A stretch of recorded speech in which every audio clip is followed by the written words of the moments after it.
अस्यै पूर्णा प्रतिष्ठन्तु अस्यै पूर्णा शरन्तु च अस्यै देवत्वमर्चायै मामहेति च कश्चन। ओम श्री मन्मना गणाधिपते नमः। प्रसन्नो भवः वरदा भवः।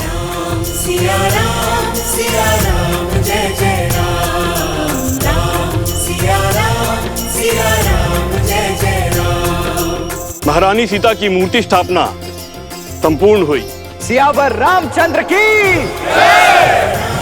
सिया राम जय जय राम, राम सिया राम भैया, आज तक मैं आपके बलिदान को पूर्ण रूप से कभी भी नहीं समझ पाया। आपको देखकर सदैव यही सोचता रहा कि आपके पास परिवार का साथ तो है। आप जाना कि जब मनुष्य के जीवन में स्वजन का साथ ना हो तो परिजनों का साथ भी उसे अकेला कर देता है। परंतु मुझे अपने भैया के साथ के बिना जीना नहीं है भैया। इसीलिए आज मैं आपसे कुछ मांगना चाहता हूं। आप मुझे स्वयं से पूर्व जीवन का परित्याग करने की अनुमति दे दीजिए भैया।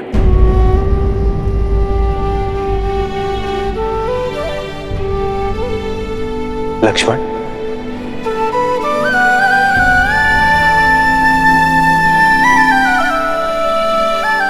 लक्ष्मण,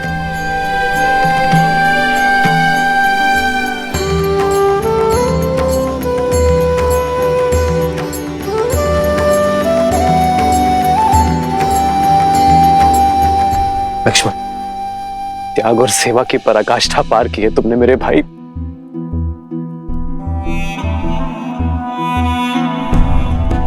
तुम कुछ और मांगो लक्ष्मण।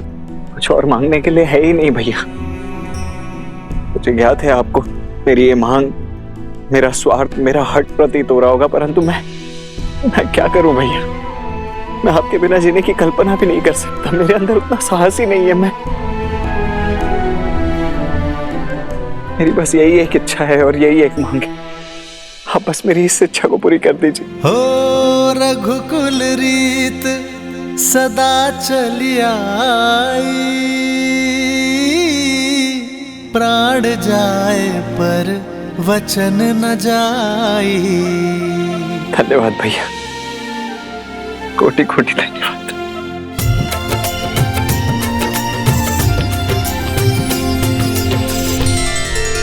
महाराज, मेरी भी एक इच्छा है।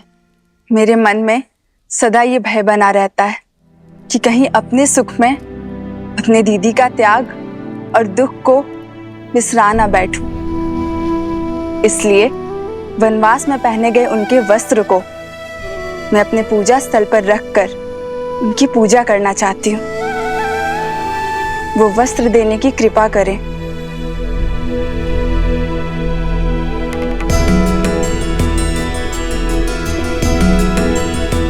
तुम्हारी इच्छा अवश्य पूर्ण होगी और मेरा आशीर्वाद भी सदा रहेगा कि आपकी मिथिला नगरी एक पुण्य नगरी के रूप में अयोध्या और काशी के साथ स्पर्धा करेगी। धन्यवाद महाराज। धन्यवाद भैया।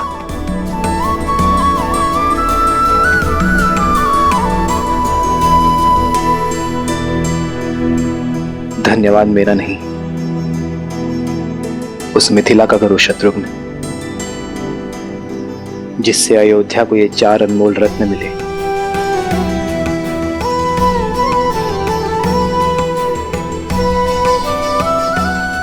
और जिनके तेज से हमारी अयोध्या प्रेम और भक्ति के प्रकाश में नहाई है।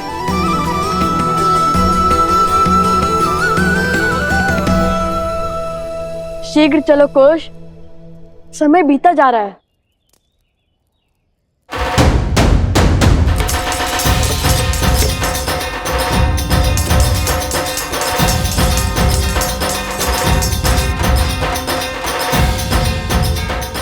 अंततः लव कुश का अयोध्या जाने का स्वप्न पूरा होने वाला है।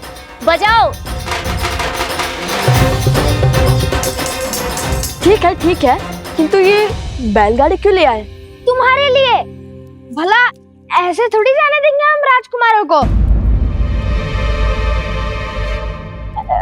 अर्थात ऋषि कुमारों को अयोध्या। हाँ, इसी सजी धजी बैलगाड़ी में जाएंगे हमारे लवकुश, पूरे सम्मान और सुख के साथ। उचित है। और सोमकरण को भी तो इसकी आवश्यकता पड़ेगी। परंतु सोमकरण, तुम्हारी पोटली कहाँ है? यहाँ है।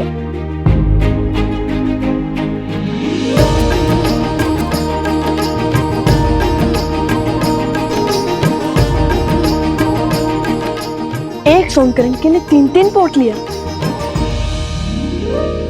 केवल सोमकरण नहीं, प्रसूता के साथ साथ तुम्हारे उपगुरु भी तुम्हारे साथ जाएंगे। क्या? हाँ, तुम्हारा ध्यान रखने के लिए और तुम दोनों भाइयों पर दृष्टि रखने।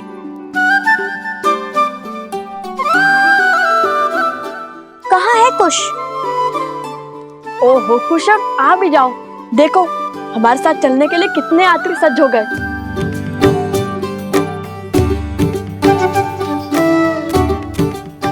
क्षमा करना, थोड़ा अधिक समय लग गया। ये नया धनुष किसके लिए? सोमकर्ण के लिए। मेरे लिए? हाँ, हम तो गायन और कला में लीन होने ही वाले हैं। कदाचित तुम्हारी रक्षा ना कर पाए। हर बार की भांति इस बार स्वयं अपनी रक्षा कर लेना। तो क्या हम अपने अस्त्र साथ नहीं ले जाएंगे? वीणा बजाकर रामायण का गान करने वाले को अस्त्र की क्या आवश्यकता है ना गुरुदेव? लाइए। क्या? वीणा। वीणा तो मेरे पास है नहीं।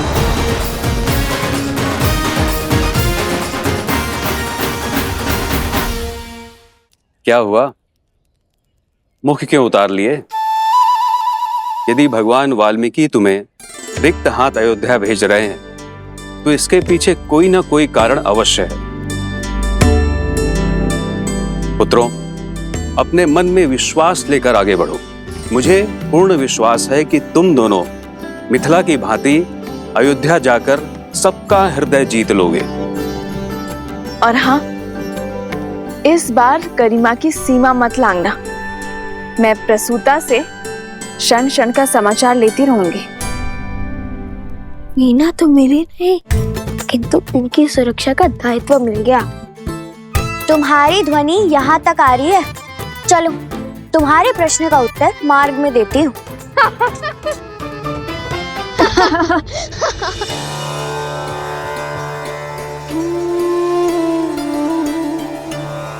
तुम्हारा सबसे बड़ा स्वप्न पूर्ण होने वाला है। जिस अयोध्या का आज तक केवल नाम सुना था, उसे देखने का सौभाग्य मिलने वाला है। धर्म की इस नगरी में बिताए एक एक क्षण को एक एक जन्म की भांति जीना। और हाँ, जब भी रामायण का गान करो तो सुनने वालों को अपने शब्दों और अपने भावों से उनकी यात्रा को सुख देना। अवश्य माता, हम ऐसा गीत गाएंगे कि सब मंत्र मुक्त हो जाएंगे, है ना कुश? हाँ माता, किंतु हमारे पास वीणा होती तो हमारा सुर और भी सुंदर हो जाता। परंतु छोड़िए, ईश्वर की लीला ईश्वर जाने।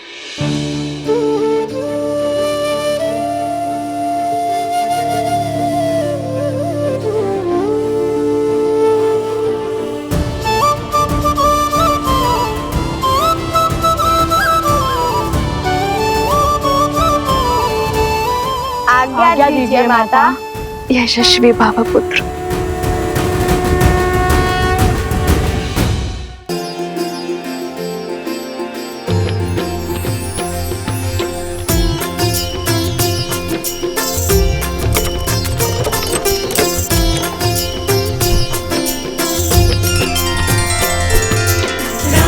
सिया राम जय जय राम, राम सिया राम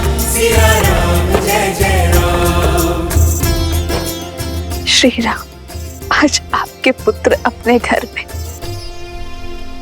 अपने नगर में पग धरने वाले हैं। किंतु कितना अच्छा होता यदि मैं स्वयं आपको बता पाती कि रघुकुल के वंशज अपने राज्य में पधार रहे हैं। परंतु न जाने क्यों सुख के इस क्षण में भय मुझे खाए जा रहा है। किंतु उन्हें पूरा सत्य पता चल गया तो